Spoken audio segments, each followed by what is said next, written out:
Hello, my wonderful friends. It's your friend Moonhorse here with yet another story. A Neckbeard story, but kind of a meta Neckbeard story. Let's just go ahead and talk about it. From Reddit user Fallout Girl, the Larval Neckbeard. Okay, Moonhorse is... Horse, there's more than one of me? Fucking... Can you see them too? Moon ponies, and regular people of all ages. My 11-year-old daughter was friends with a larval stage neckbeard / nice guy. I say was because he stopped being friends with her after she wouldn't stop being friends with her other guy friends. All because he told her that he liked her. Oh. Oh. Yeah, that's a red flag. Now to set the stage for the claim that he is, in fact, a baby neckbeard / nice guy. He's always super polite, like offers to wash dishes when he was over for dinner. He made my daughter take his jacket on a slightly rainy day so she wouldn't be too cold. He never wanted to sit in the front seat and would try to argue with my girl until I just told him to get in. Every time he actually asked if he could stay for the weekend, sleep over. Luckily, his mother squashed that. He played video games for hours / days. He already has a collection of knives and swords. Ugh. Watches anime and would text my phone and then answer with things like, "Oh, never mind, it's not important," when I asked what he needed. He's also much shorter than the other boys his age, a little chubby, and doesn't want to participate in any sports or physical activities. His father actually let him stay home from school for over a week because he didn't want to go. He wanted to play some new game until he beat it. My daughter and I were discussing the other day, and she agrees with me when I said that he does seem to be a neckbeard / nice guy in the very early stages. It's a rare opportunity to observe the beginnings. His mother moves often, so we won't be able to follow his progression. After rereading this, though, my daughter says I forgot to mention his desire to own an anime waifu body pillow. Oh, that's a lot to unpack. Okay, so let's start with the assertion of neckbeardery. I think that most, not all, most people who are kind of what you would refer to as more of the nerdy, outcast kind of motif would generally somewhat skirt the edge of neckbeardery / legbeardery. Now, most of the time, a vast majority of the time, these people realize that they don't fit into these groups because they're not as obsessed as what we refer to as the typical neckbeard / legbeard, or they just don't exhibit the same habits. To use myself as an example, I had neckbeard friends when I was in high school, and even in junior high, actually. I knew one or two there. But I never really went far down that road because I didn't really do the things that they did. I didn't fit into the same categories in which the whole neckbeard thing kind of falls into. A lot of what makes neckbeard / nice guys really obvious is their obsessive desire to get some sort of sexual gratification. It doesn't necessarily have to be, purely heterosexual, because there are stories of, very rarely, but there are stories of gay neckbeards and legbeards, in which the only thing I can say is that seems to be spreading from the normal heterosexual ones, in which I can only say, my god, the virus is mutating, what have we done? So, we didn't quarantine this hard enough, and now it's spreading to everyone. It'll never end. Though there are people like that in many different communities, and I could, describe all that too in detail if I really, had all the resources and the time. But we're not really talking about that. We're talking about skirting the edge of the beardery. And I have to say what pulled me personally away from that is, while I did, want to be nice to people and want to make friends, I never got to the other stuff. Honestly, and this is kind of weird, I didn't really start honestly thinking about interacting with anyone really all that sexually until I was, I think, almost in my 20s. I guess you could say I was a really late bloomer. It never really seemed like a thing to me, and even now it's not really that big of a deal to me. I don't know, it's just me. Then again, I am, a unicorn from space, so I'm some kind of freak to begin with. I didn't fall into their very rigid definitions of how things are supposed to be, because a lot of what we don't really talk about when it comes to neckbeardery or legbeardery, or whichever one fits the current use that you're trying to define, is the incredibly rigid way they define themselves. They don't have so much a personality as much as they have a certain set of things that they define themselves by. And a lot of that, I think, is because they don't want to express their actual personality because of probably negative reactions in the past. But that's not always the case, Again, grain of salt with everything.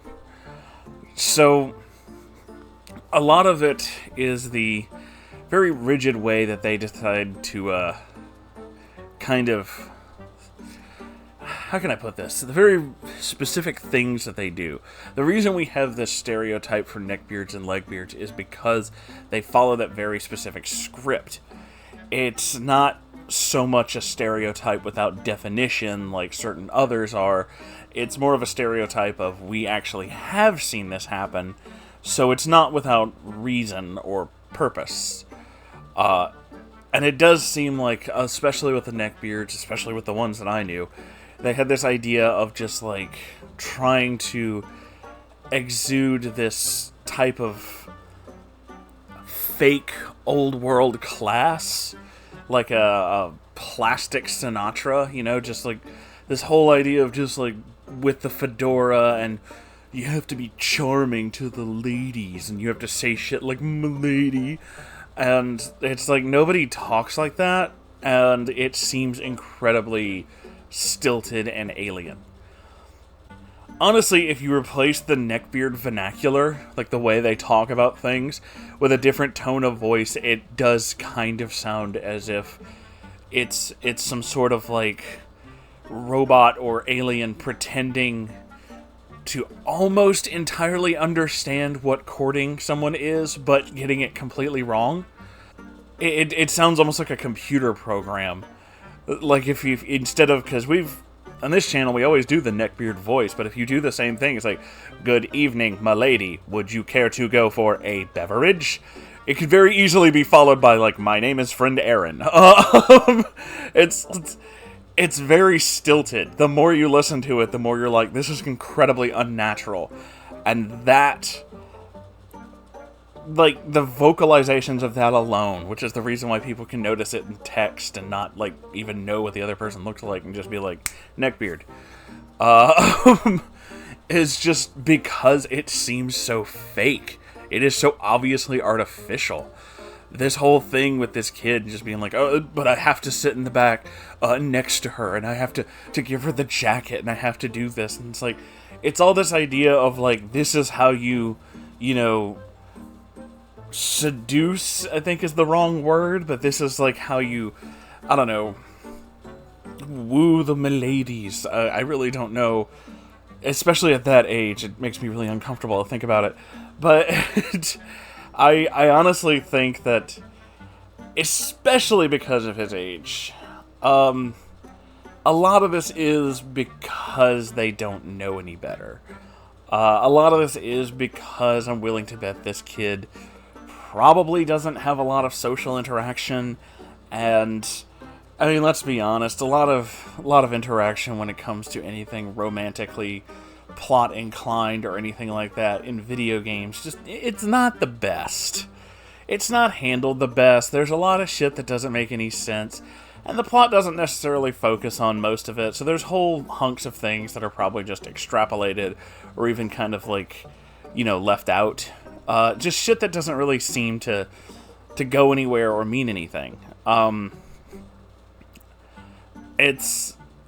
But that's, again, the medium does not necessarily exist for the conveying of that message, and a lot of times the game doesn't even exist to convey that message too. It's just kind of like a side thing that happens, which, really doesn't work. Like, story-wise, it doesn't work. There's a lot of games that have, like, weird, like, romantic plot elements, which they kind of feel like they exist simply because they needed some vehicle to move, characters A, B, and C from point A to point B. A really good example of that, I'm harping on this, I know, but a really good example of this is, like, and I even really like this game, is the entire romantic subplot of Brutal Legend really just doesn't make any fucking sense. It's like they're into each other, but pretty much only because it'll involve the Drowning Doom being created. Like, that, outside of anything else, that's kind of the only reason for that. And it doesn't really make any sense in the long term, so it doesn't really go anywhere. It just kind of like, and then everything goes back, everything's back to normal, but then it kind of isn't, but then it kind of is, but who cares? And that's kind of a lot of where I think these guys get their interpretation of how you're supposed to, I don't know, interact. Maybe that's the wrong word. Or like, well, interact does kind of fit in a lot of situations.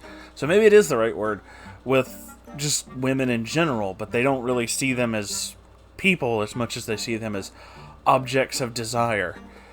And like a reward for their whatever the fuck it is they're doing. But, or like a conquest to be made. It's like, oh, if I woo them a lady, that shows how great I am and shit like that. It's not a healthy mindset to have, and honestly, that's, if you guys have been watching the streams, you know that I've been reading that pickup artist book. That's where guys like that find people. They exist.